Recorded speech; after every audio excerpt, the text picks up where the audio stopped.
Welcome back to Cinema Cult. I'm Chris. I'm Matt. And I'm Honto. And thank you for joining us on a very special episode, Valentine's Day episode. We are doing the 1990 film Ghost, starring Tony Goldwyn. And he's in the Zoom meeting right now. He is, Tony. Oh, he's not connected. No, he looked like... I look like Tony Goldwyn. I was like, this guy looks familiar. I think I do a podcast with him. Yeah, he's the guy who directed Last Kiss. He is. Is he really? Yeah. Nice. And he's on Scandal. And he's in Friday 13th Part 6. Oh, yeah, he is. Yeah. So I just did all your cast and crew for you, Honto. Cool. Yeah, we can skip 40 minutes. All right, so Ghost 1990, we've all seen it? It's been a while. When's the last time you guys think you saw this? It's probably been 15, 16 years. 20 years for me. I have not watched this movie since VHS in the 90s. I'd say probably VHS days for sure. Well, let me ask you, rewatching this, were there any surprises or were you pretty memorable on this movie? Memorable. Yeah. Okay. I felt like there was nothing I didn't remember. Everything that was coming up, I was like, oh yeah, this part. I feel like exactly. But then it makes me wonder how many times I watched this damn movie growing up.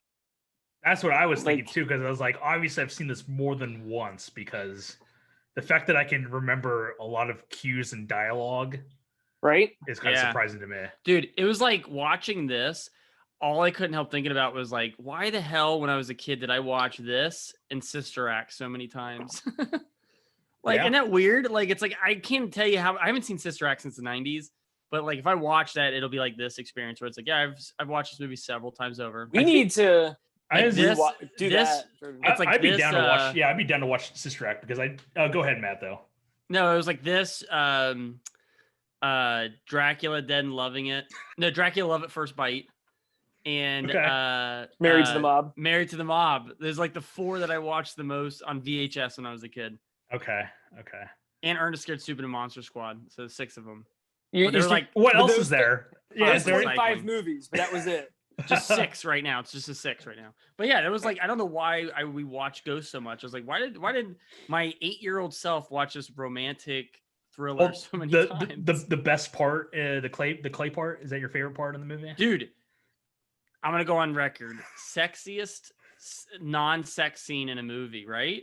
Like, yeah, I feel it was pretty damn sexy. Patrick Swayze said this was the sexiest scene he's ever filmed. Oh wow! And it's like, and all it is hands.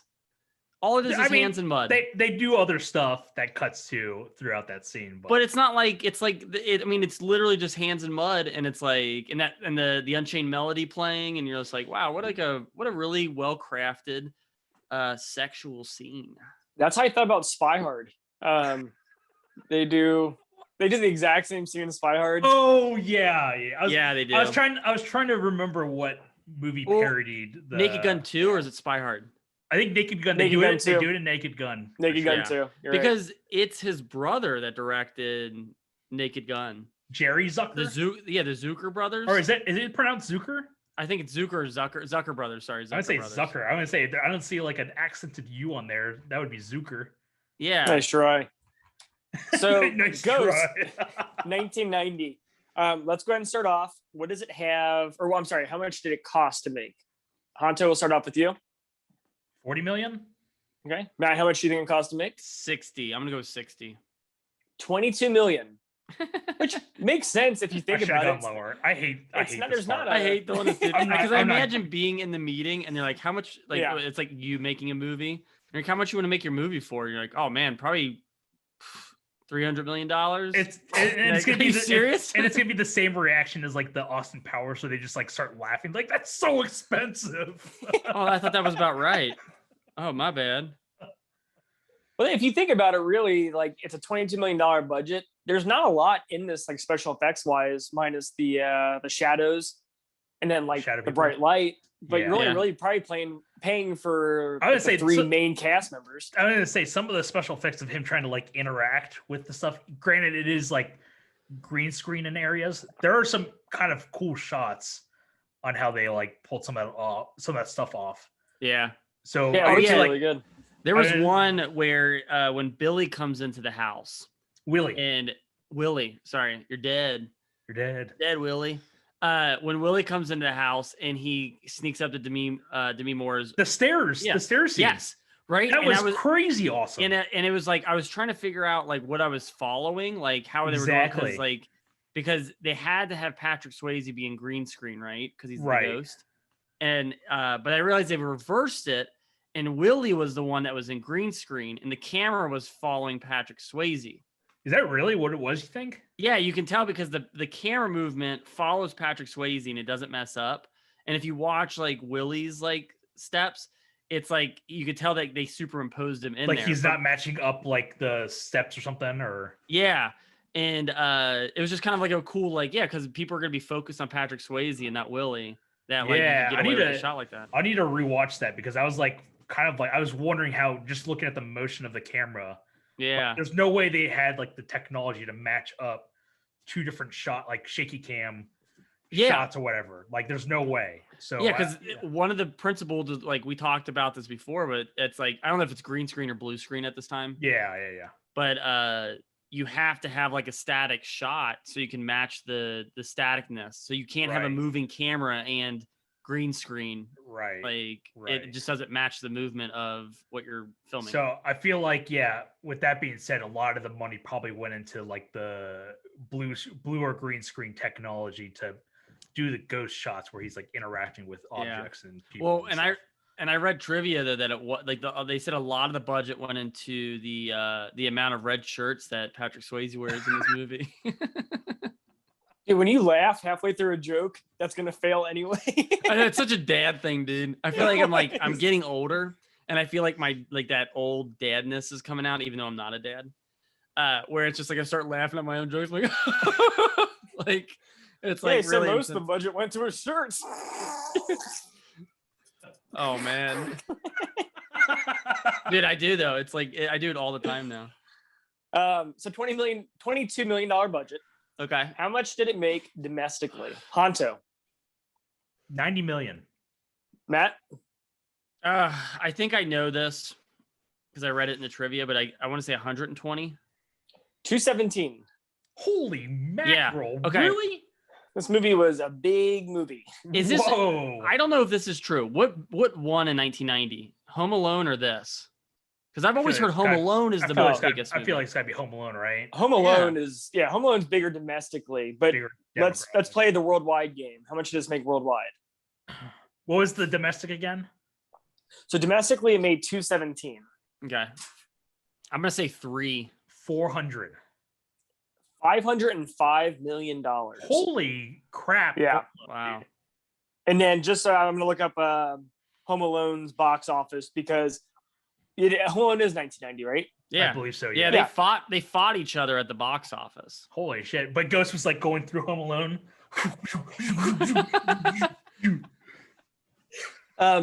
So let's put it this way: you got to use your gut. You got to come down from your gut and it explodes like your emotion. You got to get deep down. Who are you? What do you want?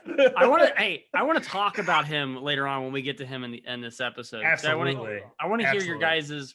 I want to hear your guys' theories about who do you think he is or was. Oh, interesting. Okay. So just to put it in perspective, so Ghost made $505 million worldwide. Okay.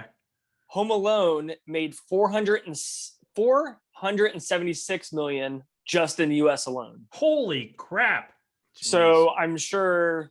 I think Home Alone was the winner. Oh no, I'm sorry. That's a complete lie. No, that's a complete lie. Worldwide, it made 476. Okay. So Ghost is the winner. Yeah. Really? So surprisingly, they found that emotion. They just physically get out of here. Well, and that's the thing too. Isn't Ghost rated R? No, it's PG-13.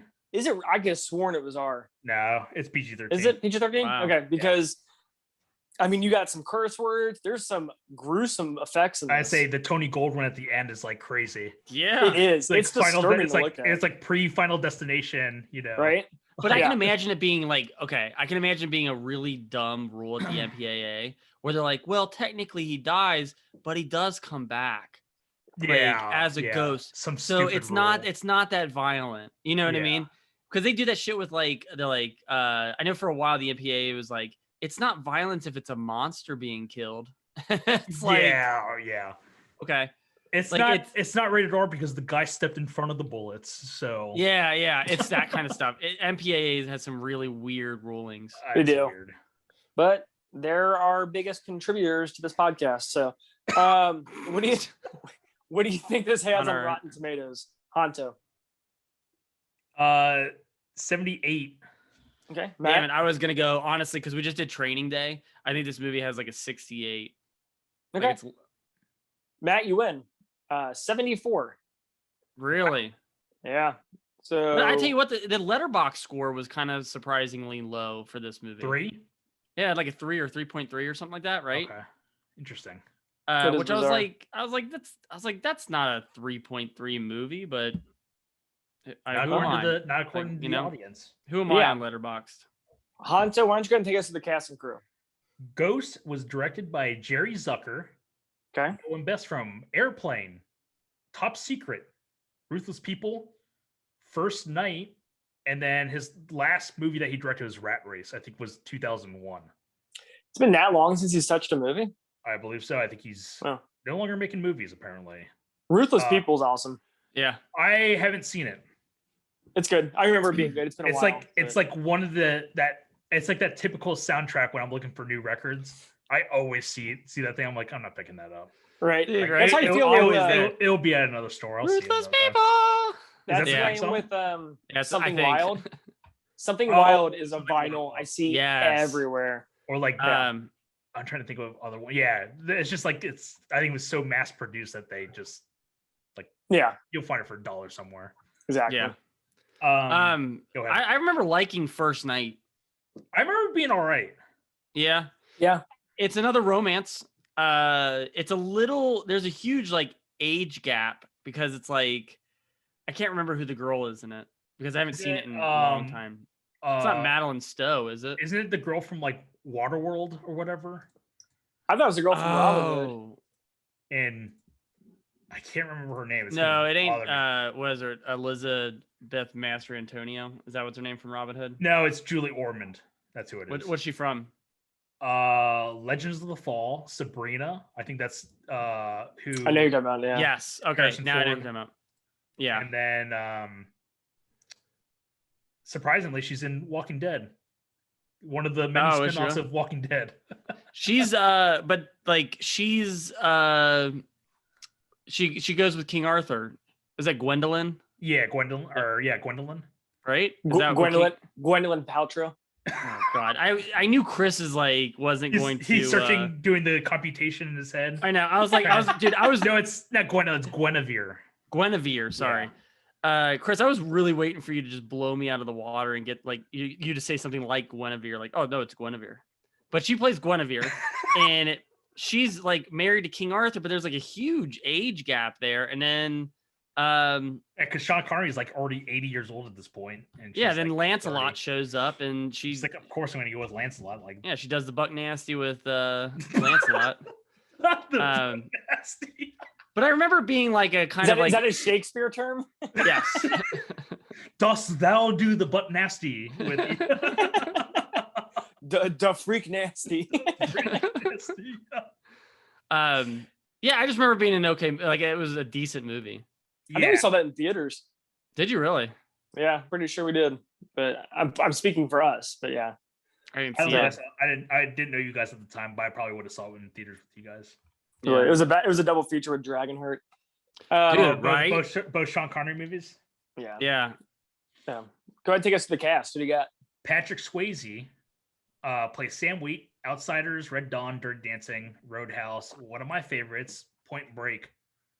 That movie. Right after, dude. Right? Is it really right after Ghost? It has to be like either before or right after. They're both 1990.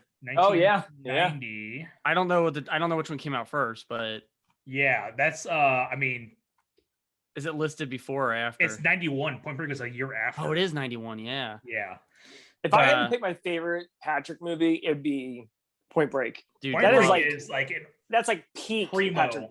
Yes. Primo action movie. Why have we not covered that on the podcast? We should do like a June, because we keep referencing the two steak hoagies. Two hoagies. Or two hoagies. Utah. We should do like June and do like summer movies. and do like Yes. Point Break and Summer School. I was actually just and gonna say Lost Summer Boys. School. Lost Boys. Yeah, actually, those three right there. Hanta, what did you just say? Summer School. Yes. That's what I Summer said. School. I Good, know, good call, Honto. I was just saying, I agree. I was about to say Summer School. Yeah, I think Summer School, Lost Boys, and Point Break. That'd be a good month. Yeah. So join us in June when we do those movies. Sneak Hot at the beach. hot. Got Demi Moore as Molly Jensen, St. Elmo's Fire. One Crazy Summer, which is a very weird movie, in my opinion. It is. That was I've the seen one, that dude. movie, yeah. That was the one I was just about to recommend for summer movies. I was like, Oh, man, yeah. One Crazy Summer. Like, For some reason, John Cusack has that, and then he has Better Off Dead. yeah, they're like the same movie. They're both just like weird 80s, like very, very weird and surreal like movies or whatever. Who's the girl that's in One Crazy Summer? Demi. Oh, it is Demi. Wow. Which is Sorry. why I I got brought like it up. 3 movies mixed up. Sorry. Yeah. What movie are we talking about tonight on the podcast? Few Good Men, and then she did one of the voices in Beavis and Butthead Do America. Yeah. Beavis and Butthead? Beavis and Butthead Do With America. Well, yeah, but she did it with her husband. And It I was have like this, the first thing they were in together. Yeah. Remember? It was Bruce Willis. Sorry, it was Bruce Willis at the and time. I'm not trying to do some like prop comedy here, but I conveniently have this book from my childhood. No That way. looks like prop comedy to me. Dude, that's awesome. What is it? Is Which that like It's the official script for Beavis and Butthead. That's great. Oh my gosh. Dude, You were so pumped when you thought of that joke. that is when I was looking through the cast, it's like, oh yeah, she was in that. You know, I gotta bring it up. And then yeah, read some little, lines that she says. There's like a little flip book. There's like a little flip book. I don't know if you can see it. Kind of. Yeah. Dude, Honto, I think we just found the thumbnail for this episode for YouTube. That's great. I think this is the same year that she did Tales from the Crypt. I It think. could be, yeah. I feel like that early 90s Oh, is yeah. like when people, because it was basically, was it? She's on the second season, and I think the second season is like 90 or 91. So it's Was close. Tales from the Crypt, did it start in the 80s or was it early 90s? 89. Okay, 89. Yeah. It was like right on the cusp. So it might be the same year. Do you guys remember that episode? And there's like a bunch of people Yeah. in this movie that are, was Patrick Swayze ever in Tales from the Crypt? Mm-mm. Because I'm almost positive Whoopi is in one. Isn't Yes. I think Tony Goldwyn's Whoopi's in one. I think Tony Goldwyn's in an episode. That sounds familiar. Yeah. I'm almost positive. And the ghost on the subway is in one. I'm pretty sure. Oh, Vincent. Yes. Which one is he in? I see him as a corpse. Yeah. So His head's chopped off. Like Tony Goldwyn's in Abracadaver. Is that the one where he's still like he's in the coma and it's all from the perspective of his brain, isn't it? Yes. It's, Yeah, because it's one of the Bridges brothers who's in it. Bo Bridges, I think. Yeah. And then which Yeah. one is Vincent Whoopi's in a Chavelli. voodoo one, I think. That's where she cuts off the head of the main dude in that episode. Yeah. the guy from the subway? He's in the episode with Vincent Chavelli. Rita Wilson, and it's the ghoul episode. Oh, Yeah, remember yeah. ghouls? You guys are Ghouls? ghouls, and it's like the ghouls. where they're like eating homeless people. Aren't they in the One of ground the or homeless something? people. I Yeah, do not remember that yeah. one. They bury them in their coffins. And then they And- fall through. They dig the coffins underneath the ground so That's they can eat awesome. the bodies. And it's got what's his name from the Shining TV adaptation and Wings. Oh, Steven Weber. Yeah, Stephen Weber's yeah. the main actor. It's Rita Wilson and Interesting. Stephen Weber. Okay. It's an awesome one. Like it's one of those ones where it's like the way it ends is kind of terrifying. Yeah, I actually do remember We watched that. it together. Yeah, I believe we did. I don't know. I had to rewatch it. I don't remember that one. But But yeah, that's weird. I mean, that show was like the It show, I feel like, for Oh yeah, it was Um, like guest spots of the week, pretty much. Yeah. Actors get big names to do these like 30-minute episodes or whatever. pretty much. Yeah. Dude, it's like that Alfred Hitchcock Presents and Mhm. Twilight Zone. They're like the three big I big never three watched- anthologies. I never watched have, Alfred like- Hitchcock, but did they have like actors in it? Like Oh big- yeah. Like there's a really cool Steve McQueen episode. I think there was a John Cassavetes episode that was Oh, really interesting. cool. There's a really like I hate this because you start to get it mixed up with Twilight Zones. Because I was about to say Leave Marvin, but I know Leave Marvin was in Twilight Zone. But yeah, it's the Yeah. same thing where they're bringing in like big actors to come do an anthology show. That's pretty cool. But like you got sci-fi, horror, and you got suspense. between the three. Right. Cool. Continue on. We got Whoopi Goldberg won an Academy Award for Best Supporting Actress in this movie. Deservedly. She is pretty awesome in this movie, and I was laughing out loud. She steals it. She's awesome. This movie becomes her movie. So can I throw a little trivia out right now? Because this one blew me away. Please do. Okay. So first off, she steals this movie. This movie's her movie. But there was an original script where she gets killed off by a couple of guys. Whoa. And she comes back and reanimates her own corpse and kills off the guys that kill her. What? Right? I was like, that's very weird. I mean, doesn't fit that movie. No, like a very weird right turn. I would watch a movie where that happens. Yeah. Brothers. That's weird because I feel like, and this sounds stupid saying this, but like, I feel like that's taking like the make believe part of this movie too far. Yes. Yeah. Like, I like the concept of like, Patrick Swayze coming and, returning to as a ghost and then like seeing people here and there. But like when, spoiler alert, Willie and Tony Goldwyn's character, Carl, when they die off, it's like, all right, they're doing a little too much of like the ghosting in this movie where they're just like rising out and they're like, what's going on? Yeah. That'd be weird to see. I feel like Whoopi Goldberg, that would be a weird and dark turn for this movie. I feel like because I feel like when stuff like that gets dropped is when you have like a really good actor come on board and they're like, we can't do that.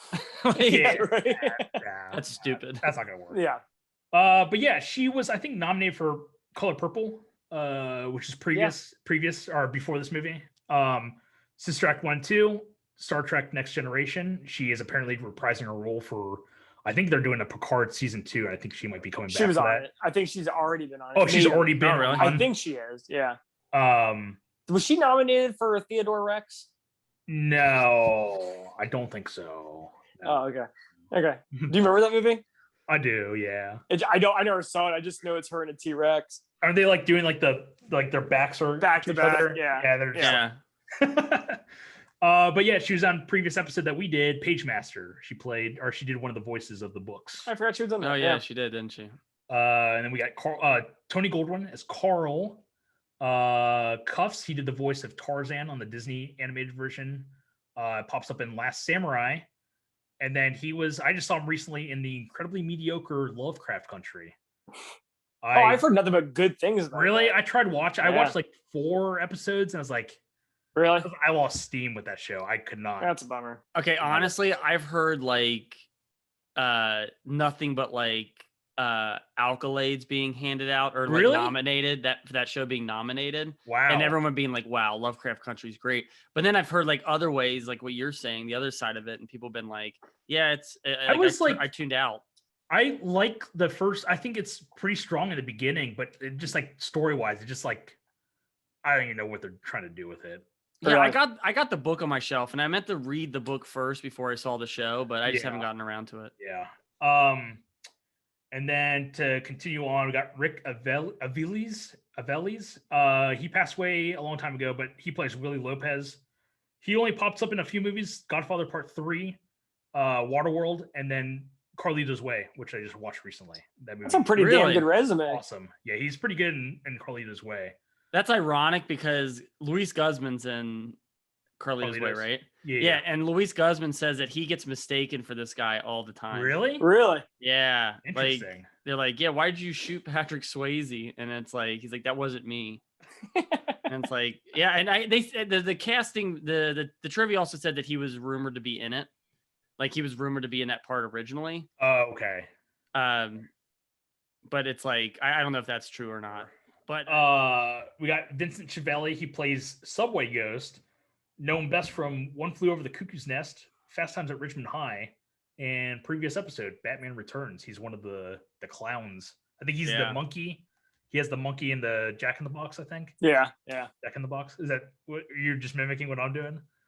It's sign language for eat, hungry or eat. It's for eat food. Eat food. And then surprisingly, it took me a second, but Stephen Root, who plays Milton in Office Space, he pops up as just a random. He looks so young in this. Police sergeant.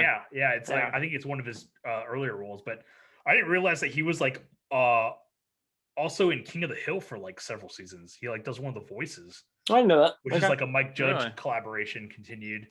But yeah, he pops up in Dodgeball, and then he's like in a bunch of Coen Brother movies. Do you have the IMDb pulled up right now? For what? For him? For this movie. Just because I'm wondering who was the guy, the bank teller that Whoopi Goldberg goes to see. Because he's not sure. So I think his name was like Louis or Luis or something. Yeah. But he definitely has one of those faces I know I've seen in at least 80s movies. If you can pull it up. If you can Lyle Ferguson? Lyle, that's it, yeah. But he's got to be in something. It says Darkman and True Romance. Scrooged. What? He's in Scrooge? Oh, never mind. I got somebody else. I clicked on somebody else. Sorry, that's not. That's not the person at all I was looking for. He plays a character named Wayne in Scrooged. Yeah, he's at the boardroom in the beginning. I remember that. Okay. So, all right. He looked familiar. Oh, it's really face, like I don't have Scrooge on mine. Really? Bruce Jarchow is his name. Yeah. Okay. If I pull up the Wikipedia, it says Scrooged. And yeah, I'm on Letterboxd and he's not on it. Don't use Letterboxd. No, I'm not. I'm not gonna do what you tell me to do. Okay, then keep using it.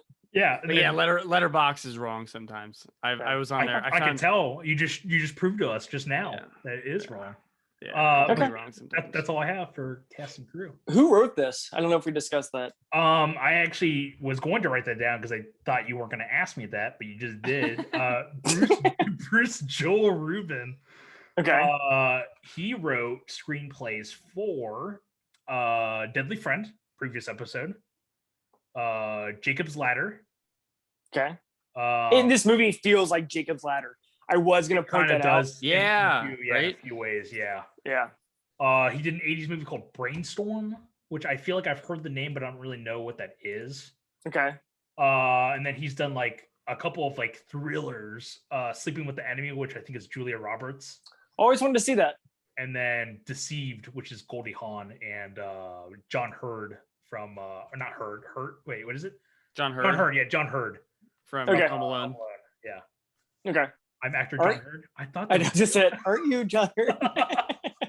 I'm an actor. Yeah. Okay, so let's go ahead and dive into the movie now. This movie starts off with basically just showing you how connected these two are. Like, do you buy that these two are in love? Demi Moore and Patrick Swayze?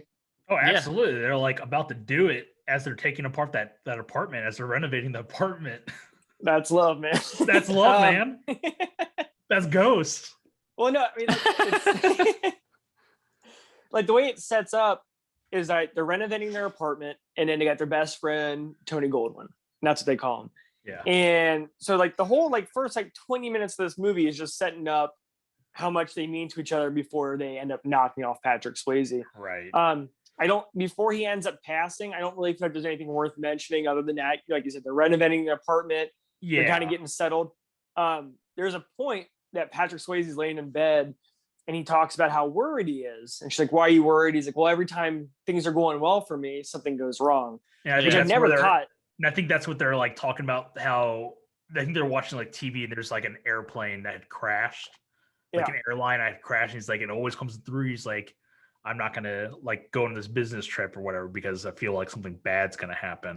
You know? I feel like this is like a false death that they're trying to set us up for. Right. I wish they would have kind of played on this a little bit more, so we knew about this trip and that we're like, oh, it's because he's gonna die in this trip. Yeah. But they just mentioned it in this one scene, and then within the next scene, they're like at Hamlet or Macbeth. Macbeth, yeah. And they're coming back home.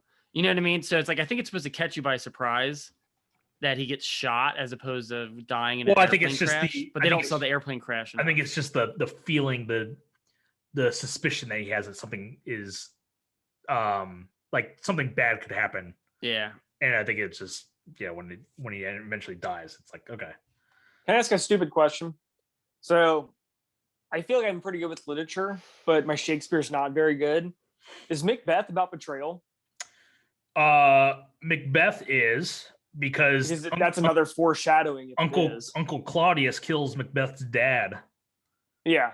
And then I think Claudius like takes the throne, and then it's a whole like revenge scheme, I think. Well, it's a ghost story. Yeah, essentially it is a ghost story. Is it? Okay. Because there's a part where I think Macbeth sees the ghost of his dad. It's like not like can't. I think it's something like he can't recognize it's his dad, but it's his dad foreshadowing or like warning him of that his Uncle Claudius is the murderer, basically. Okay, I buy it. So, fun fact, during the scene too, like before they go to see Macbeth, Patrick Swayze's reading Thinner by Stephen King. Is he really? Really? Wow. Yeah, because I didn't notice that. It was the copy of the book that has like the red handprint on the front. Okay. Yeah, so he's reading Thinner. Eating pie and watching Thinner. Or reading Thinner. Yeah. Wow. The more I think about it, Macbeth is kind of like, our ghost is kind of like Macbeth. That's why I had because like it was tied. Claudius kills his brother, and then basically I think marries the Macbeth's mom, I think. So like basically what Tony Goldwyn is doing, kills best friend, who could be seen as a brother. Yeah. Okay. And tries getting into bed with Demi Moore. Okay. So sure. Story of betrayal. So I haven't seen Macbeth, but I have seen Beavis and Butthead. What? Do America. That's why you wanted to take a break. Yeah, I had to go snag that real quick. I just meant you like taking apart the entire shelves. Where is it? Well, we took a break. I was like, I have to snag that. This sucks because I have no Beavis and Butthead memorabilia. Put it up, Chris. Is this the thumbnail for the episode? Yeah. Okay, so they decide that. Oh, and I never caught this either. So Tony Goldwyn and Patrick Swayze work together at this it's like a bank, pretty much. Yeah. Yeah. And Tony Goldwyn's like, hey, what are you guys doing tonight? He's like, we're going to see Macbeth. You want to go? Yeah. And he's like, no, thanks. He was asking so he'd figure out where Patrick Swayze was going to be. Absolutely. I did not catch that until this viewing. But they do this later on though. When Willie breaks into the apartment, it's kind of stupid. Well, there's a scene where we've talked about it already, where Willie breaks into the apartment when Demi Moore leaves with Tony Goldwyn, and he's like, "Come on," he's like, "Go on a walk with me." He's like, "It'll just be a short walk." Yeah, it's like a 5-second walk, and it's like she literally goes down the steps and is like, probably like, "Oh, sorry, I don't want to go on this walk," and then comes back upstairs. Dude, exactly, and it's like, and Tony Goldwyn's supposed to be basically like, I'm assuming Tony Goldwyn's setting him up. He's like to go in there to go in there so he could take Demi Moore on a walk. Carl did a horrible job of trying to distract Demi Moore. Yeah, bang up job. Yeah, absolutely. So. Great. So since we're talking about this nighttime scene, because we're basically talking about his death right here, right? Yeah, go ahead, set it all up. Talk about it. Yeah. They're walking home in the dark, and it looks like the Soho area district of New York, doesn't it? It's like all empty factory buildings, and the cinematography in this movie is awesome. I dig it. I dig it. Like the cinematography, the lighting is excellent in a lot of nighttime scenes. It looks like everything's wet. Like they're lighting. Everything's wet, and that's how they're lighting it. Okay. You know, because everything has everything has like kind of a reflection on it. All the surfaces do. Yeah. But it's got this really kind of like spooky, mystical like lighting to it. You know, where it's it's kind of like this movie's kind of lit like a horror film. Absolutely. Yeah. Dude, the first 5 minutes of this movie when they're going to the apartment, the part they haven't renovated, it's very horror movie-ish. And I was gonna bring this up anyway. I think the score is awesome for this movie. Yeah, score's really good. Jar is, and it's very haunting. It's it's creepy and sad. Okay, so I will say this, like my biggest note or takeaway from this movie, this is probably one of the best examples I've ever seen of genre blending. Yeah, absolutely. Because this movie is creepy and it's funny and it's romantic. There's so much in this movie, and it doesn't feel forced. It works really well. But I will say what grounds that is the cinematography, because the cinematography has a certain look. So it's got a look of like that it's dark and it's scary and a little bit noirish. But they can throw comedy in there and it doesn't feel out of place because it still looks like the same movie. You know what I mean? Yeah. Like that's a good point. Yeah. That helps. The scene where like the succession of scenes, like as Swayze like realizes he died is also awesome. Where it cuts to like him like waking up from a nightmare, and then he like turns over and like there's that statue that's like leaning towards him, which is already creepy to begin with because they like show them like lifting it up to the apartment, and it's like got this weird face on it, and it's just like horrifying when he like wakes up to the statue in the bed, and then it's like another jump where it's like he realizes that he's like back in reality, and then realizes that like he's the one that's lying dead in the street. And it's like, well, and that edit, dude, that edit's so great. As soon as he gets shot, the next as soon as the gun goes off, the next shot is him running after. It's so good. It's so awesome because it's like it just totally takes you like the seamlessness of like, oh, he's just like there's a gunshot that probably misfired, and he's going chasing after this guy now. Yeah, and it's just the way he turns around and comes back. And then you escalate like, or you think it's gonna escalate where it's like a chase scene, and then he gets killed during the chase scene. But it's like, oh no, he already died. Like, you're dead, Swayze. You're dead. Yeah. Speaking of, it's so the editing's awesome on this. Yeah. I want to say, just to go back, speaking of that statue, when they're loading it up into their apartment, and Swayze grabs on, and he kicks the statue so it'll swing back. So many things have gone wrong there. Yeah. One, the thing could have broke while he swung, hit his back on like the frame of the window, or it could have broke and he could have swung fully out the window. Maybe like, caught the statue. And he was like hanging on the statue, and he was like, "Help!" It's like Daniel Stern in Home Alone, where he like swings on the thing, whoop, and just falls off. I keep seeing it where he swings. He's like, "I got this," and he swings forward, and he just falls in the street. And then we get like a cut, and it's like the opening of Lethal Weapon when the girl lands in the car. Oh my god! And all the glass just blows out of the car. Like, yeah. Well, what if that was what happened in the movie? Is that he swung and it broke, and he flew out the window, and that's how he became a ghost? Was because he jumped out of a window and killed himself. And then, or what if it had a bunch of like false deaths throughout the movie where you think he's dead and he just gets off on top of the car? He's like, oh, so it's like, you're like, oh my god! I was like hot tub time machine, like oh please let it happen, please let it happen. Where were we? Okay, so where are we? Okay, so Patrick, he ends up getting mugged and then shot. Yeah. And just from here on out for the rest of the movie, well, he gets mugged. He's basically going to get his wallet, but he ends up killing him as well. Yeah. But from here on out, I feel like every scene, this is very similar to Training Day. Every scene is very important to the movie, and the dialogue's interesting. I'm never bored. Like, yeah, absolutely. Yeah. One of my notes was how like well written this movie is. Yeah. Like scene to scene, like everything feels important. I never get bored, and I'm having like this like mixed feelings of like having a good time watching it, but at the same time, like there's like it's a thriller, you know. So it's like I have that too. So anything with him and Whoopi is like a fun time. Right. You know. Well, let me ask you guys: did you, and be honest, did you guys cry at all during this? No. I'm sure you did. I bawled, man. Yeah. As soon as it said ghost, you're like, oh. Like I'll get to it later on. Like a bad lieutenant cry. There you go. You ever see Bad Lieutenant? You showed me that clip before. Yeah. So Patrick Swayze ends up going to the hospital, and he's starting to put things together that he's dead. There's some really cool transitions of like if someone walks through them. There's some some interesting visuals here. Insides. Yeah. Just like horrifying to like experience that, I feel like. Oh, I'm sure. When he like sees the doctor and you see like the blood vessels and like the molecules, and he's like, oh, like what? How horrible would it be is if you think you were gonna pass through somebody and like you guys were walking opposite directions, but as you walk, that person stopped, and then like maybe they're up against the wall and you were just inside them and holding a conversation. Yeah, they're just having a conversation with somebody.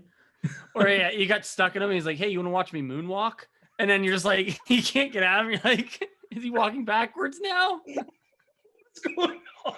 This is a very weird hospital. Dude, it's 1990, man. And Michael Jackson was huge. The king of pop. Top of the charts. There's two MJs at the top of the charts. Michael Jackson, Michael Jordan. It's the 90s. There's another MC, Macaulay Culkin. He's there. It's big. And maybe that's one of the best jokes you've had on the show. Okay, but watching this, there's so many ghost things that I've seen in other movies that I got mixed up with in this. Like one what? of them being is a year later. I'm pretty sure it's a year later. Bill and Ted's Bogus Journey. Okay. And every time that people walk through them, they're like, "Whoa!" You're not talking about That one. Yeah, that one. They're like blobs. Like yeah. And then I kept thinking of Frighteners. At one point, they go to the cemetery, and then I was sitting there thinking, I was like, "Yeah, Patrick Swayze falls forward into his own grave, and then the casket comes down on his body." And I'm like, "Wait, no, that's Frighteners." Yeah. You know what I'm talking about? God. Yeah. I know exactly what you're talking about. Yeah, and that's like 5 years later, 6 years later. That's what. Yeah, there's a scene in the hospital where like Swayze takes a break for a second, and sits in the chair, and I was like, "What if he just like fell through the chair? Like, whoa!" Falls like down all the floors. Like, whoa! Dude, I don't even want to even like. I know. It's like I feel like it's like what Michael J. Fox looks like when he's like going through that neighborhood. Whoa! Oh yeah, yeah. There's so many. Like, I don't want to like shoot holes into a movie like this, but there is that sense of like, yeah, why is he not falling through all these floors? Yeah. Right. Yeah. But speaking of like you talking about, just made me think of the cemetery scene. You like the cemetery scene after he passes, and then you got the wake after the funeral and everything like that. Yeah. This movie has such a gothic feel to it at times. Mhm. Yes, that's a great way to. Okay, that is honestly the best way to say it. As far as like the way it looks, it has a gothic feel. Yeah. Yeah, and just like the tone and the music, and then like the melancholy of like Demi Moore's character. Like it is very like, I guess gothic is probably the best word for it. Yeah, and it never gets too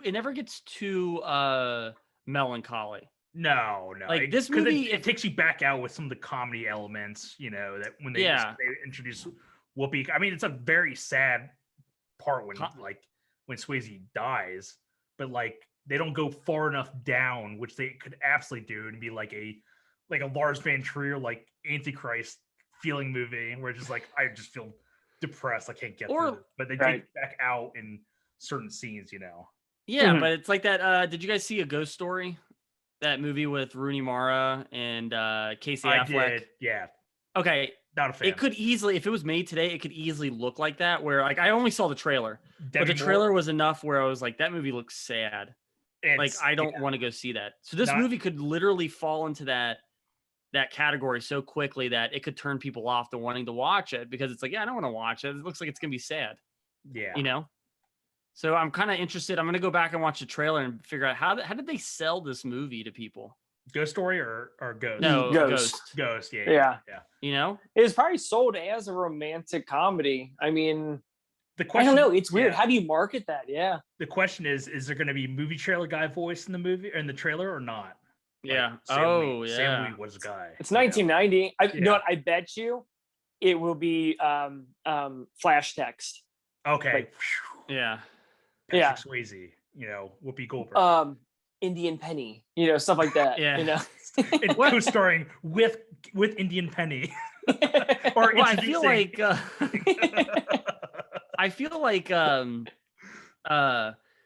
that like the best way to do this is to take it serious. And like them to sit there and say, hey, we're going to take it serious.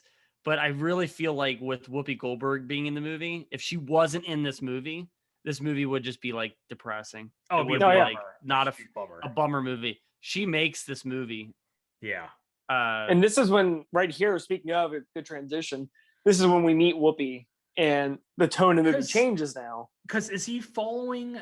How does she eventually get to Whoopi? I think he's just walking. Is he following Willie? And then when he's leaving, he realizes that there's a seance or I think he's in that neighborhood. It's that Honto, yeah. And then that's where this whole scene, I was laughing hysterically, dude, because the comedy is so unexpected. But she's like talking, and she's like, she says something about the husband. She's like, David, Roger, blah blah blah, and it's like, and then when she says, that, she does the John Edwards thing. Yeah, absolutely. Guesses like 13 names. There's a Mark. Is there a Mark from this side of the room? Is there anybody that has a Mark on their family? I think there's the letter A, B, C, D, E, F, G, H. That's what it is. That's what it is. Yeah, it's foggy. Yeah, but what's so great about it? Oh, go ahead. Well, I was gonna say is because she's like doing this and trying to like reach out to this wife's or this lady's like husband or whatever, or mother or whatever. Yeah. And Patrick Swayze's in the room and he says something. He's like, "Oh, come on, give me a break." And like Whoopi Goldberg's sitting there and she like opens her eyes. Yeah. And she's like looking around the room. Dude, her physical comedy in this movie is on point. But then Swayze's line to her, he's like, "What a load of shit." And she's like, "What is that?" Yeah. And then you got a whole different tone to this movie now. You've gotten this whole like love, loss, and then humor. Like it's very, I don't know, it just flows so well. Yeah. It's like basically the stages of, grief or whatever. But even if they put a straight actor in her part, it wouldn't be a fun movie. You know what I mean? It's her that really like I honestly can't imagine this movie up. I can't imagine anybody else who would have killed it in this role. Yeah, and it wouldn't be a bad movie. I'm not discrediting anybody else that's in like that was a part of the film production. I'm just saying that like it would probably be a completely different movie if it wasn't her. Mm-hmm. Yeah, I agree. Speaking of replacements, did you read the trivia of who turned down Demi Moore's part? No, I believe I did, but go ahead. Molly Ringwald. Oh, wow. I didn't know that. I didn't know that, really. Yeah, she turned down Ghost and Pretty Woman. What was she doing? Like what? And then she fired her agent. I'm gonna say I'm pretty sure we've had this conversation before. But yeah, like those are like two of the biggest movies of the 90s, early 90s. But yeah. That's kind of a surprise too, because like I feel like, I mean, I would like to see what that looks like with her and Pretty Woman. Ghost makes sense. I can see the Pretty Woman. Ghost makes sense because like essentially what they're doing is you're taking one Brat Pack member out and replacing it with another Brat Pack member. You know? Yeah, you're right. So that makes sense. But Pretty Woman's like, it's supposed to be like, pretty. Yeah. No, what's her name in that? Julia Roberts? Julia Roberts. It's like I blanked hard on that one. Yeah. But it's like Julia Roberts' like big movie. Like I know she did like Fried Green Tomatoes, I think, before that. Yeah. But it's like her big like standout movie. So she Molly Ringwald. You're thinking, is it Fried Green Tomatoes? Yeah, she was. Is that the Dolly Parton one? Or no, Steel Magnolias. Steel Magnolias. Sorry, I get all this. I've never seen any of those. And I get them mixed up. It was like Steel Mystic Magnolias Pizza, same and Mystic way. Pizza are the two that was like, Yeah, I get them all mixed up. I haven't seen any of those three. I don't know what and I'm any all of those like, movies are about. Yeah. I just watched two of them recently, actually. Is Julia Roberts in all of them? She's not in Fried Green. She's not in Fried Green. She is in Steel Magnolias, though. Yeah. She's in Mystic Pizza. Mystic Pizza was the one I was thinking of. Yeah, Fried Green Tomatoes isn't bad. I did like Steel Magnolias. That's not a bad flick. Really? So, okay. I have to watch him here. Yeah. So basically, Patrick Swayze's like, "Hey, Whoopi, you can hear me. I need your help. I gotta warn my wife, or I gotta warn my ex-girlfriend. I gotta warn my girlfriend. I gotta warn Demi Moore." And since she's the only one I can hear him, and she won't do it. And he goes, "Okay, well, I can talk for a long time." And then it cuts to him singing while she's trying to sleep. Yeah, dude, I geeked at this part. Oh, it's great because he's obviously bored, but has to do it. Yeah. And he gives like a really like charming smile at the end when she agrees to do it. Like this whole scene, I feel like is such a good chemistry between those two. Yeah. But she agrees to do it. And then we have like pretty much the rest of the movie where Whoopi is communicating between Demi and Patrick Swayze. Well, so she goes and sees most of it's like trying to convince Demi Moore. And it's like, how could you not convince her in like the first like 3 instances? That right. But I do like that though. Yeah. I like skepticism.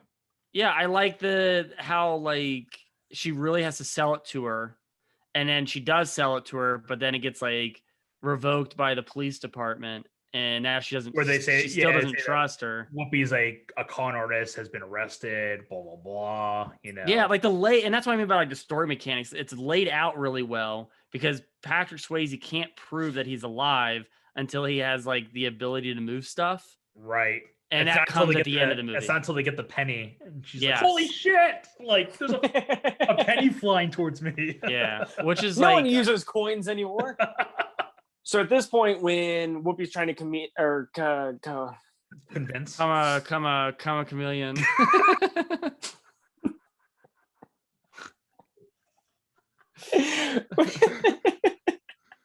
That was good. So at this point, when Whoopi's trying to convince Demi that Patrick's alive, we also find out that his best friend Tony Carl, is one who betrayed him and set up the mugger. Because I think the idea is that he knows where Willie is now, and so she tells I think Swayze translates to Demi basically like, this is the dress. She tells Tony Goldwyn. He goes over there. And so Swayze's like expecting like a confrontation, like, hey, be careful, as he's like following Tony Goldwyn, and then realizes like they're in cahoots with each other. It's a really cool reveal because you really wouldn't. I wish I had never seen this before, and this is the first time, because I don't think you see it coming at all. Yeah, I think it's genuinely supposed to be a huge surprise. Yeah, because there's not a lot of hints that lead to it either. It does come out of like nowhere. You just think that Tony Goldwyn's coming to support Demi. Sure. And then, you see the relationship, it's like the friendly banter that they have as best friends in the beginning, especially that elevator scene where they're doing like the joke in this elevator, which is great. And then you realize like, oh, there's no way that, he'd be a bad guy. And then when the realization, it has like that slow zoom in on Swayze where he's just like, holy shit. Like, I believe like my best friend basically betrayed me. Because I'm glad they didn't do anything within the first hour of this movie where you would have any suspicion that Tony Goldwyn screwed him over. Because I hate stuff like that in movies where like they cut to that one shot of him and he looks up and it's like the music's like, dun, you know what I mean? And you're like, anything for you, buddy. Yeah, and you're just like that is so unnecessary. Something bad's about to happen. I'd rather be shocked by it later on than be like fed into it. The surprise is spoiled in the first less than an hour or whatever. Yeah, I think it'd be cool going into this movie not knowing the plot, and then when Patrick Swayze dies, you're like, whoa! Like I didn't see that happening. That would have been a cool reveal. But you had to promote this movie that he passes. Yeah, I'd be curious now. I'd be curious to watch this trailer now to see how they marketed it. How they actually do it. Yeah. So explain to me how his best friend Carl, what he's trying to do with the money that he's transferring from these accounts. Okay. Do you know it, Honto? I think I do. Okay. Because I think the whole thing is, I think if we can work on this, we'll all be able to piece it together. I think it's a little convoluted. I think what happened is that Tony Goldwyn had a rowdy night in Vegas. And he beat up a Russian, and so now he owes money. $1 million. Exactly. Yes. Exactly. It's very close to that. It is. So now, what exactly is he doing? He's pulling money from other accounts, putting them in one account. He's laundering. He's transfer. So he works for a drug lord or whatever, and he's taking. Is that what it is? Yeah. Yes. He's taking their money and he's laundering it through these clients, like different accounts and stuff. Yeah, and he needs the accounts that Patrick Swayze has so he can launder the money through those. And it's like the MAC number or whatever, which is like a routing, I think, a number to access the accounts or whatever. Yeah. And I think earlier on it's hinted that like Tony Goldwyn's in on it because Swayze's like at his desk and he's like, yeah, there's like something weird with the numbers here. Like there's a lot of money for some reason. And Tony Goldwyn's like, hey, like I can take care of that for you. Blah, blah, best friend. Yeah. And so he's like, nah, I got it. And he's like, are you sure? And then that's when I think that's the scene where he asks like, hey, what are you Molly up to tonight? And that's like the whole plan to like get this number so he can transfer the funds or whatever. So if I had to pick one thing I don't like about this movie, it would be that this part is confusing on what Tony Goldwyn's actually doing. Yeah. I think it's because I just got done watching Ozark. Oh yeah, dude. And this is essentially what they do on Ozark. Yeah. Okay. This is very Ozarky. But like, I also think that like you're not really supposed to know what he's doing. It's it's like the vague drug trade that they have in like all those 80s action movies and stuff. Where it's like it's a drug thing. I don't know. He just needs the account number. He killed him for the account number. Because I don't even understand how Whoopi Goldberg gets the money. Like, is he gonna get murdered if he doesn't get this money like laundered? Did he mention that? Yeah, he does mention he will get murdered. Okay. See, it was hard because like watching Training Day and then watching this back to back, I was thinking that, and then I was like, wait, is that a plot point from Training Day? Like he's gonna get killed? Like I didn't know exactly what was going on. Yeah. So, spoiler, the theme for this month is blood money is the theme of this month. clearly. Clearly. Because I think Inside Man is kind of similar. It's like Nazi gold or something. Oh yeah. And then you're gonna ruin it with virtuosity. Yeah. Yeah, I am. I'm just I am. So as this movie continues to go forward, this more of this mystery, we're trying to figure out who's working for who, how can we stop them? And then meanwhile, Demi Moore is like in this slump because she's, completely upset. But we do have the cool subway scene. There is a ghost that lives on the subway. This is terrifying. And this is absolutely terrifying. It's like his territory. And so Patrick Swayze already ran into him earlier in the movie. I think when he was chasing after Willie, I think he saw him on the. Was that during that? Yeah, you're right. And so now he's coming back and he's like, hey, I'm not going anywhere until you teach me how to move things. Like, show me how you did that. This is actually cool building up because he's like, all right, this guy knows how all this works. I need to find him. It's cool. He's just jumping from train to train, like looking. It is cool. He puts his face in, which is awesome. I love it. Yeah, it is cool. So Matt, go ahead and set up the scene, and I know you have a question about this as well. Okay, so I don't know how he talks him into it, but he talks him into training him on how to Training day. Training day, yeah, exactly. Yeah, just training day. He first he gives him PCP, and he's like, to do the ghost stuff, first you got to smoke this. Yeah, smoke this. So he tricks him into training him on how to push things with his ghostly powers or whatever. Mm-hmm. Poltergeist, basically. He turns him into a poltergeist. Yeah, essentially, yeah. And we learn like later on there's more powers that you can have as a ghost where you can possess somebody's body. Mm-hmm. And so I was watching this time because I was very familiar with the scene, haven't seen it so many times, but haven't seen it in like 20 plus years. And I was trying to figure out, I was like, who is this ghost supposed to be? Like what's his backstory? So what do you guys like? What's your theories on what his backstory is? Obviously, he was pushed because he says that.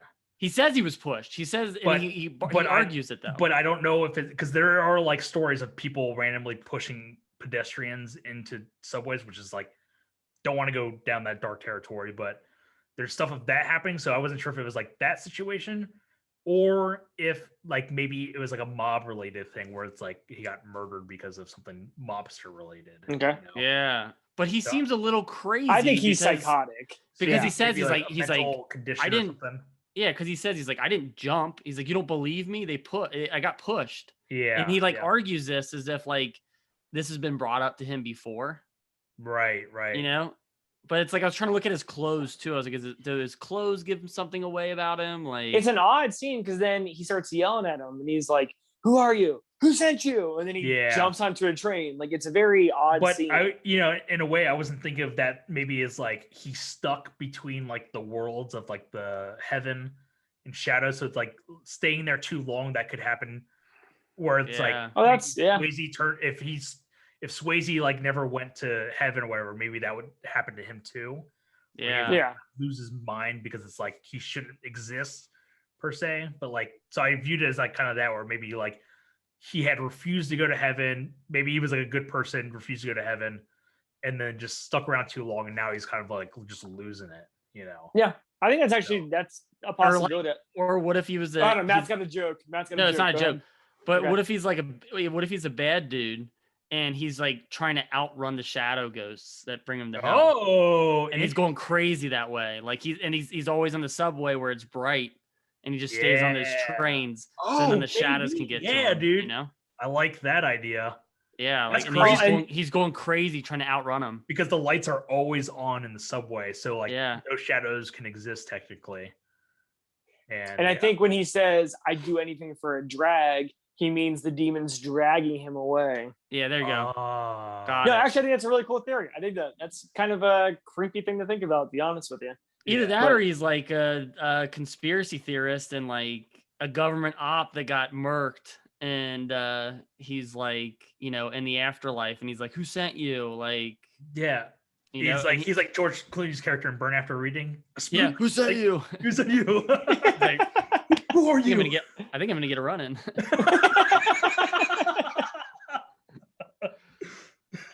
So I don't know. I was trying to break him down because he's the only ghost. There's a couple ghosts in the movie, but they're all kind of like normal looking ghosts. They are. He's the only one that has like. He's disheveled and like. Yeah, wide-eyed. You know. I feel like simple answer is that he's a homeless guy that lived on the subway, that fell in front of the subways fell in front of the tracks one day, died.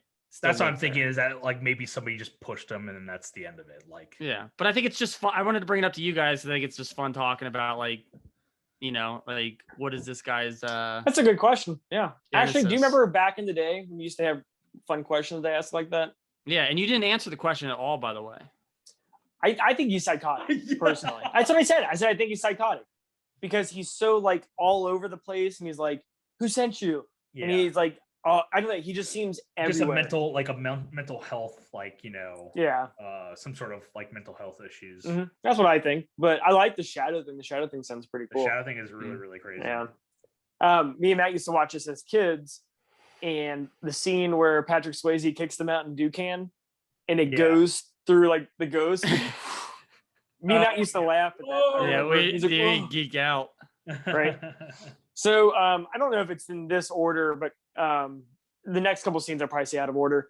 But when Patrick Swayze goes back to Whoopi Goldberg, and all of a sudden she has all these ghosts around her now, and she can see all these or talk to all these spirits, and then the one spirit jumps inside of her, and then their whole altercation. I don't know why it's so funny to me. Like the wife talking like Whoopi Goldberg, you and he's quote like, it all the time. I used to like. What'd you do to your hair? She's like, you like it? It's autumn summer. Autumn summer. I wrote down autumn summer in my notes. So I was like, Chris never says autumn summer. So I always forgot it was autumn summer. Yeah.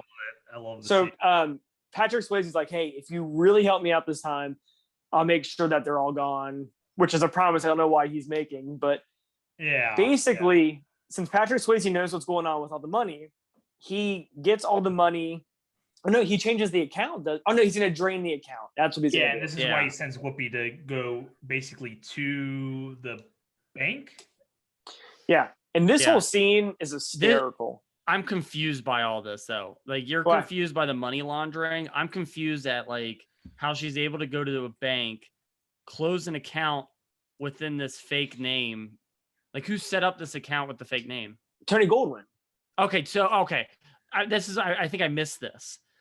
I don't know how, but I didn't do anything else besides watch this movie while watching this movie. Okay. But like, I was confused by it because it's like Rita something. Rita Miller. The name. Yeah, Rita Miller's the name on the account. So Tony Goldwyn put that name in. Yeah, he made a fake account and put all the money in there. Gotcha. Patrick Swayze knew that. So he was like, go to this bank, tell him that's who you are. And that when did Patrick Swayze know that, though? When did he find that out? I feel like that's probably the beginning, right? When he said that there's some weird account with a bunch of funds. No, I think he saw him type the name in the computer. It probably is. Yeah. Because there's a part where Tony Goldwyn goes like late night to type and he's making it says like new account and he's typing in Rita Miller. Oh, okay. So because that's what he gets a call. He gets a call. Yeah, from he's laundering all the money through all of Patrick Swayze's accounts, so that it's like it's like untraceable when he drops all that money into this fake account. Yeah. And then he gets to cash it all out to the drug dealers. Yeah, Tony Goldwyn has like $355. He's supposed to take all the money, get it out of there. So Patrick Swayze is like, we're going to close it and empty it so Tony Goldwyn can't get it. Yeah. Right. And so basically Patrick Swayze is going to get to it first before Tony Goldwyn can get to it. Yeah. And this whole bank seemed awesome. I was like geeking at this scene, especially when like the whole interaction between her and the bank teller is funny. But then when she goes outside to give it the check of the $4 million to the nuns. Oh, yeah. And she has it and the nun's trying to take it. And Patrick Swayze's like, just give it to her. And she's like, oh, yeah. You gotta fund your movie Sister Act. Here's the $4 million. Right. Nice. Okay, but I'm confused by this. Why can't Whoopi Goldberg keep the money? He says he's like, you can't keep the money. They'll find you and kill you. They'll find you. Yeah. Give it to these nuns. And I was like, well, isn't that the same process? They're gonna kill the nuns now? Yeah, now they're gonna go through and just like wipe out the entire Well, I think it's because they know she's involved. That's like, if I don't know. I see what you're saying. Yeah, I was a little confused, but because they just said it. They're like, I think it's because Tony Goldwyn knows who Oda Mae Brown is now, so she has to give it away to somebody. So and odds are, if she cashed it, then Tony Goldwyn could probably find out where that money is. Yeah. Yeah, and if it's right. I'm thinking if it's in the nun box, then all of a sudden it's like it's not traceable. Nobody's going to be able to find it, but the name's going to be on the check still. Yeah, that's interesting. Yeah. Like it's going to be it's a cashier's check, so the name's there. Like she saw. Also, probably just try. Honestly, it's probably just to buy time or whatever until just to get Tony Goldwyn off the trail of. Yeah. Okay. But I don't know. Yeah. Maybe that's the plot hole of this movie or something. Yeah. Well, and meanwhile, Demi Moore is still sulking. There's a very memorable scene where I feel like she's sitting at the top of the steps and she's rolling the jar with the penny and just lets it crash down the steps. Like, I feel like it's such a brief scene, but it's so like, it just shows her that she's just so careless at this point. Like she just, nothing else matters. Right. Right. So now Tony Goldwyn is in like panic mode. Oh yeah. And he's like sweating profusely. Dude. Yeah. So he goes to see Demi Moore. He saw her the previous night. And when he tried to do the whole spill the coffee on the shirt. You guys ever do this? Such a stupid move.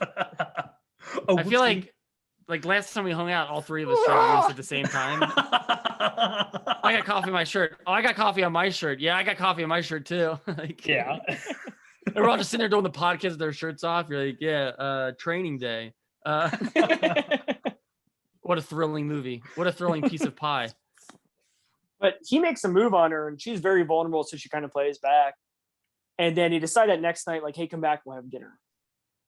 So Tony Goldwyn shows up and he's sweating, he's panicking. And Patrick Swayze is like poking on him, like in the side. Like how you do that sometimes. Poke Matt in the side. What is that?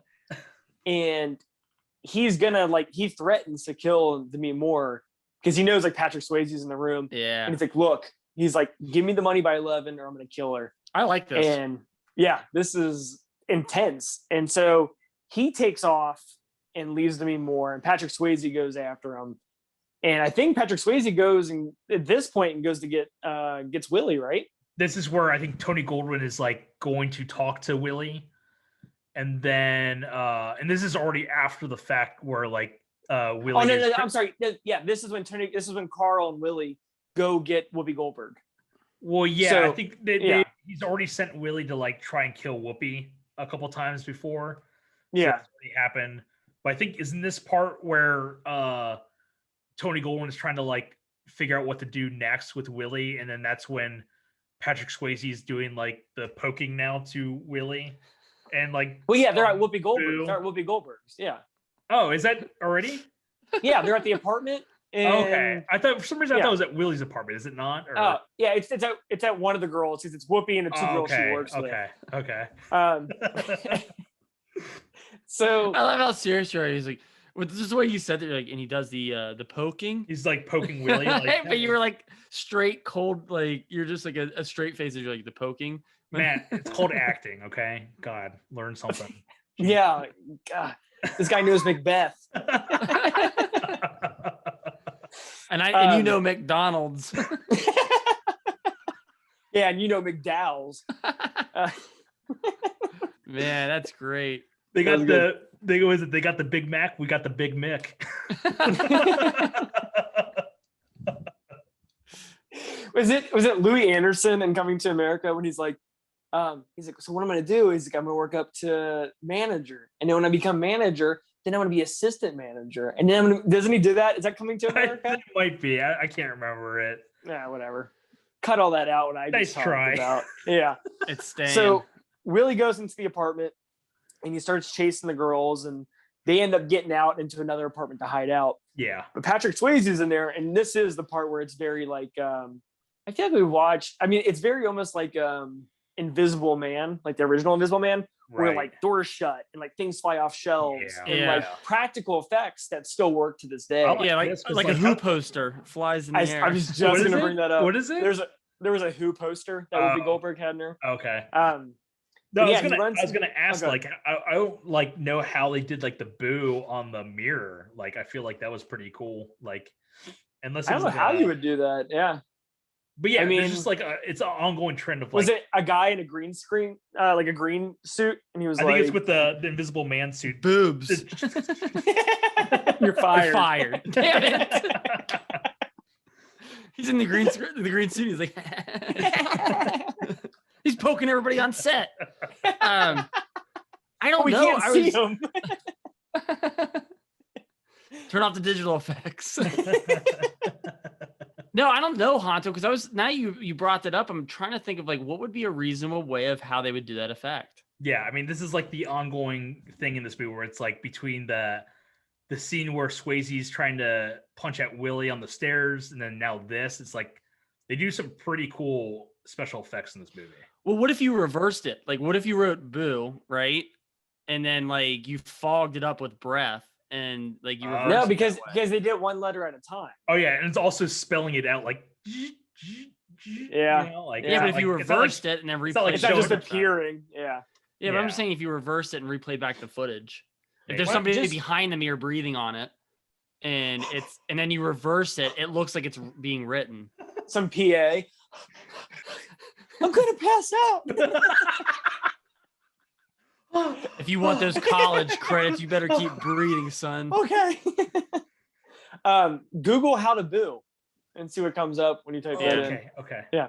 So Willie is like freaking out. He's like terrified. This is great. He runs out onto the street, and when he gets into the middle of the street, it's not as good as they did earlier with Patrick Swayze. Yeah, but it's so cool. He gets hit by a car, and you think he got hit, but not too bad. But then as he stands up, if he's doing a backflip by getting hit, that's pretty bad, regardless. Yeah, but just the way he's like by the tire, you're like, oh, okay, it's not as bad. Yeah, and then he sees his own body, and this is so horrific. This is crazy. The way it zooms in on his face, and then you see like the face of the body, like it's creepy looking. Yeah. And what I like about Patrick Swayze's character is that he sees him die, and it's not like a good. Yeah. Like you see that he's kind of like, oh man, like yeah, you like he's got like he's like he's like I feel like I'd be like, holy shit, like oh boy. No, he's like empathetic towards him. Like just because he killed him doesn't mean he wants him to die. And I think that's cool of his character. And the whole he's not going for revenge or anything. This is terrifying. Yeah. I think this holds up. The shadow ghost. Dude, it's awesome. It's great. I love it. Yeah, it holds up very well. The sound effect is a reverse baby cry. I think I read about that a while, like a long time ago. But it's awesome that they use that as like the sound and layered it. That's so cool. Yeah. Like the real guttural. It's awesome. I don't know how they like figured out that would be the thing that works, but like the fact that that's the noises the shadow people makes is terrifying. Yeah, it looks so good still. It is a fate worse than death watching it take place. It looks like it's so vague where you're just like, what the hell happens after they take him? You know what I mean? And you're just and I love that you actually get a hint that these things exist. Because when Swayze's in that hospital and he's talking to that old man ghost, he's like, I've seen it a million times. He's not going to make it. You know, he's like, hopefully it's not the other people that come and take him. So he like hints that there's like, he's seen shadow people take him from that's crazy the hospital. Cause he's like, I hope it's not the other people, you know? And it's like, holy crap. Yeah. It is like, it reminds me once again of Frighteners. Yeah, absolutely. That used to scare the shit out of me when I was a kid. The Frighteners. Reaper ghost or whatever. No, at the end when they're going they're going up that tunnel. Spoiler alert! If you haven't seen Frighteners, turn this off right now. Don't turn it back on. They're going up to the tunnel to heaven. Yeah, and then it stops, and there's like the tunnel to hell. Like, dude, it scared the crap out of me when I was a kid. It is creepy. It doesn't hold up now. The special effects are kind of goofy. Yeah. But still, it like that idea of like that like I don't know, you're the beyond, you know what I mean? Like just where there's one, there's another, like, so much scarier. Like there's a heaven. You've already seen like the heaven in the beginning, so it's like, what does the other thing look like? Yeah, it actually happen and take Willie to hell or wherever. It's terrifying, and there's like a bunch of them, and it's like what they're doing to him is actually like hurting him. What it seems like in even the afterlife. Yeah, it's so simple. It's just shadows and a sound effects. That's it. Yeah. Like, yep. And it sells it great. Yep. It does. And I don't know if I'm getting this out of order. I don't think it is, but Patrick Swayze takes Whoopi and they go back to see Demi Moore. This is like a number 5,000 to convince Demi that Patrick Swayze is still around. Yeah. And so they have this like going back and forth while the door's shut. And Patrick Swayze ends up getting a penny and he like slides the penny up the door and he like lifts it with his finger. Well, and the best part about this is that the whole like thing where he doesn't say "I love you," he says "ditto." Yeah. Anymore. Yeah. So this is like it's like they're on their last straw to like convince Demi Moore that Swayze still exists. You know? Yeah. And he's like quickly like, "Tell her I love her." He says, you know, Whoopi says like he says he loves you, and he's like he wouldn't say that, and says "ditto," say "ditto." And yeah. Then, like, oh, okay, that's a good scene. Yeah, like, that's the like music that's kicks like in, the one. and she like turns around, and you're like, it's a really cool scene. And then the penny's already flying at her, and she's like, "Holy shit!" Ditto! Ghosts!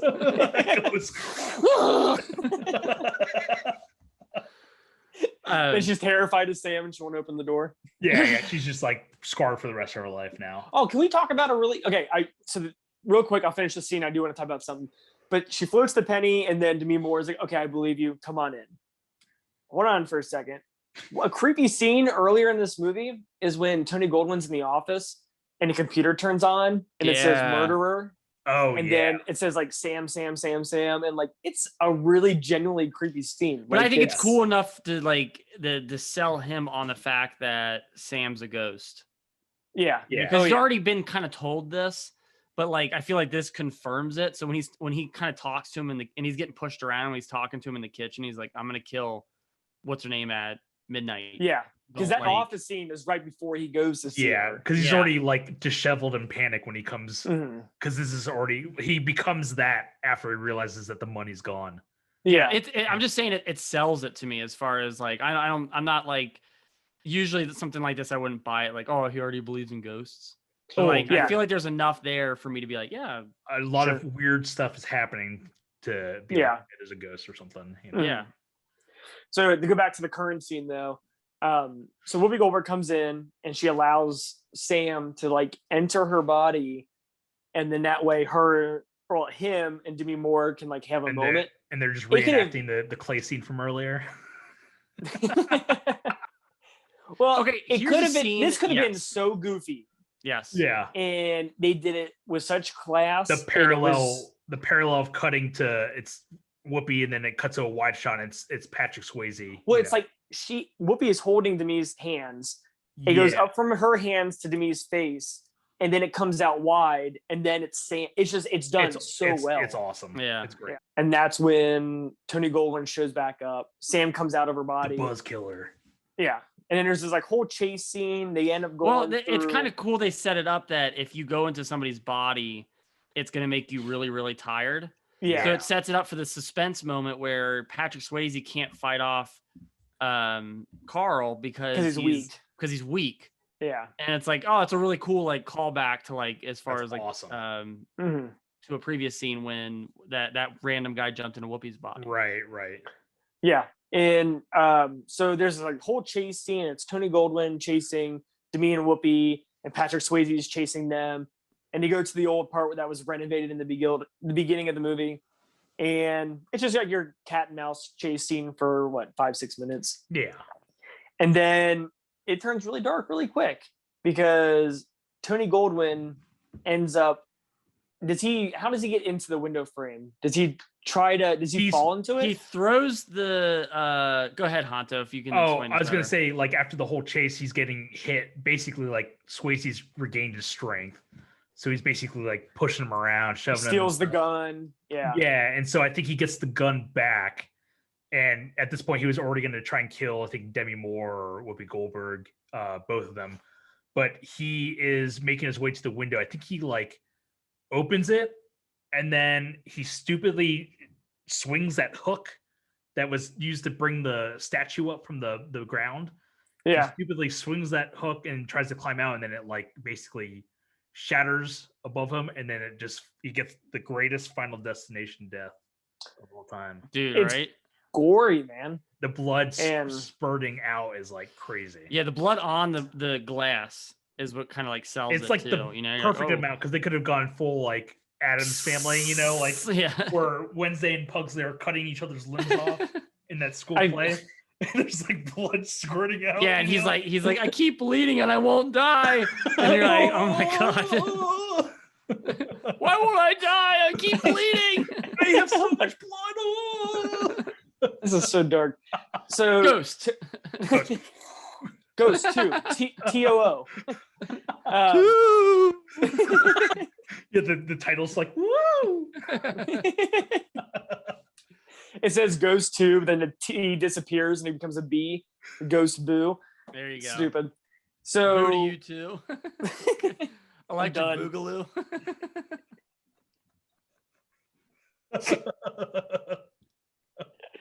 so Man, why are we not in these? I don't understand why we're not in these marketing pitches. You know, I know, right?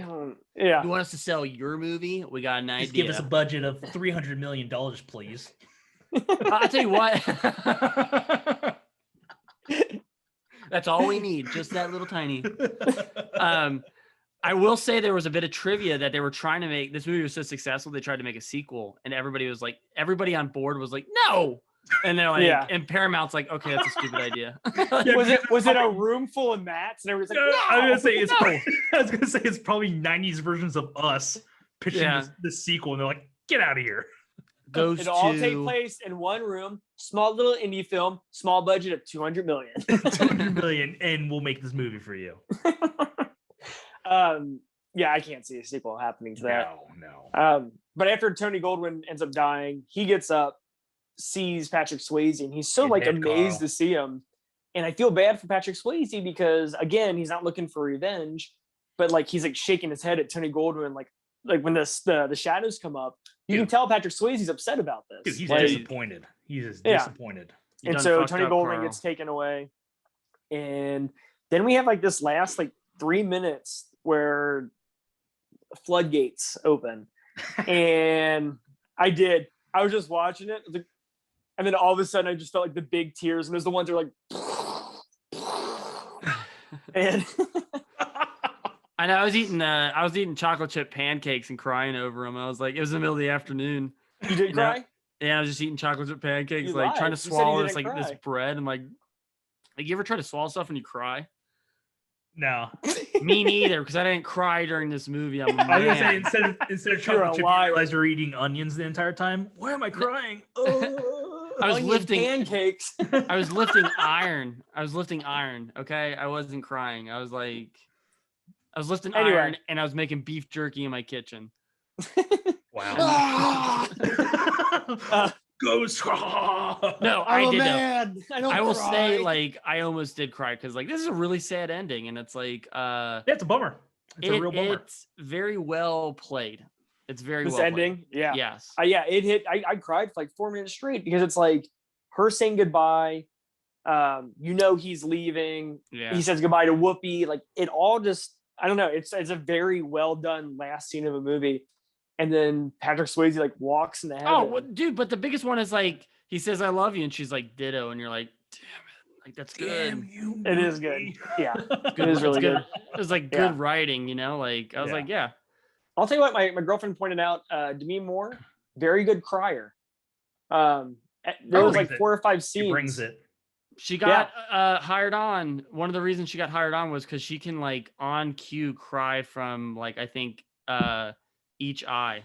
Oh my god! Like separate individually. I think individually is what it said, and really? I was like, that's a thing. But like, I guess like you can like she could cry on cue really well was one of the things that like. Okay. But I think it's like it said individual eye, and I was like, is that a thing you can do? Like interesting. Okay. Yeah. But yeah, she kills it. Yeah. Every time they show her, like her eyes are like watery. Like she can turn it on. Huh? My camera goes. Like poking the camera.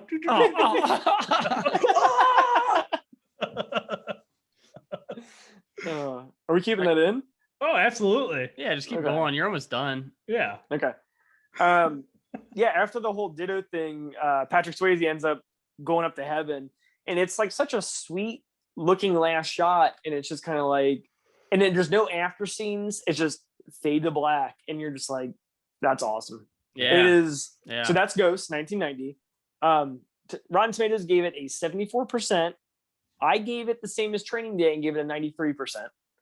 I think they're both two perfect movies, and the streak will not end. We will watch only perfect movies until next week. Until next week. Hanto, Apparently. what do you rate this? This is definitely like high 80s entering in the 90 territory. Okay. This is some some good stuff. yeah. I'm with you guys on this. I'm sitting at about like same rating as Training Day in the 90s. And it is just, it's just a perfect, I feel like everything's just firing on full pistons, and it's like the perfect like recipe for success, whether it's editing, cinematography, music, acting, directing, everything is really good in this movie. And if you took one element out, I feel like it would kind of not crumble, but it wouldn't be as good. I feel like they are just not making movies like this today for some reason. Like, okay, can you elaborate? Personally, just like the overall aesthetic, obviously, because like now we're in the digital age or whatever. But as far as content goes, where it's like shifting genres, like as well as this movie does, because it goes from tearjerker to drama, straight up comedy to straight up horror, like seamlessly. Like I just feel like movies just aren't doing this today. This is definitely a movie that's for all audiences. Yeah, and I can't think of a lot of movie like. I feel like Titanic is kind of for all audiences. Yeah. It feels very okay. It be. feels like a studio movie, like a studio movie, a classic studio movie. Yeah. And what I mean by that is, I mean that like there's a lot of hands working in this, but in the right way, and they're like they can't jump around like you're saying, Hanto, genre to genre. Yeah. I feel like if this movie was made now, it would be like a serious drama. And it would they'd be like everybody they get Whoopi Goldberg out of this. Like we need to be very serious. Yeah, and it'd be one toned from scene A to scene Z, where it wouldn't have that like I wouldn't want to return to it if it was made today. No. Like after watching this, I would like, I'll return to this again. I haven't seen it in years, and absolutely. When This movie is fantastic. Yeah, so I was kind of surprised by like all the low reviews on it on the internet, where I was like, that movie's not bad. Like I feel like I'm like the way it's been kind of critiqued on the internet is that like people like think this is a very okay movie, and I'm like, I would have to look at some of the reviews because this is definitely not an okay movie. Yeah, I was very surprised by that. Yeah. This is one of the best movies we've done on the podcast. Yeah, I would say so. This is up here for like, I feel like Bride of Frankenstein territory. Yeah, because that movie is excellent, and I feel like all three of us are like, I feel like it's why it could be one of the best movies we've ever covered is because all three of us are in the same boat as far as our ratings, Yeah. But it sounds like it's all going to be broken next week when Hanto's pick of Virtuosity. Well, we can find Ricochet, and so. I don't know if Ricochet's any good. These streaming sites led us to no choice but to... Okay, I'll tell you what.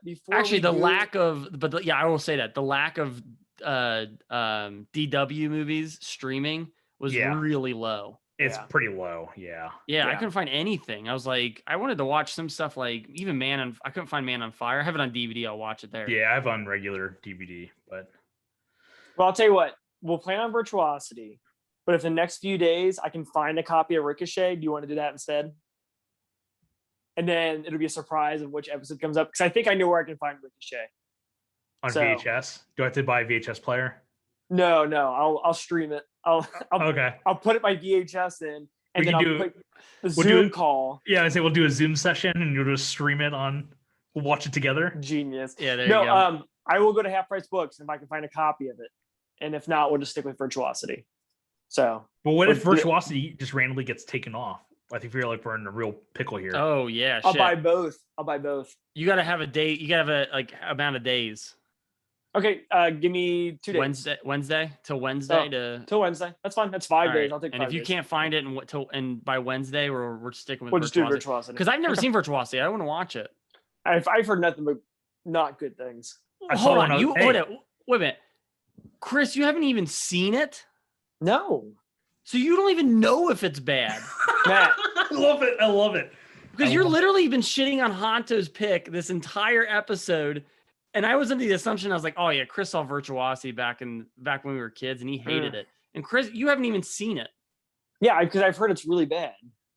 You've only heard the tales, but you need to you need to live it. Honto, what's a better movie? Virtuosity or Johnny Mnemonic? Oh, Mnemonic. Mnemonic. I've never seen either of them. I would say Virtuosity is better. Really? Okay. But I saw both of those when I was a kid. So okay.